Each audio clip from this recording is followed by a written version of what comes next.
Lionel Messi kwenye umri wa miaka 38. Kuna baadhi ya vitu anavifanya uwanjani, naweza kusema hata wakina Lamine Yamal kwenye huu umri ambao wapo sasa hivi kwenye kuanza kujijenga, kuna vitu Lionel Messi bado amewazidi.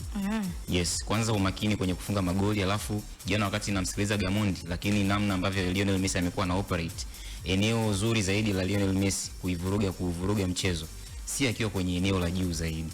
Messi ni mzuri anapoanza kuitengeneza timu, yani kuanzia chini katikati ndio waunde shambulizi, anaanza kwenye ule muundo wa mashambulizi. Mfano apokee, alafu yes, mfano magoli ya jana yote muundo wa mashambulizi ulianzia kwake yeye. Yani mfano goli la pili lile ambalo alikosa Julian Alvarez, yeye ndiye aliyetoa ile pasi kwa Julian Alvarez, na Julian Alvarez akaenda kukosa ile nafasi.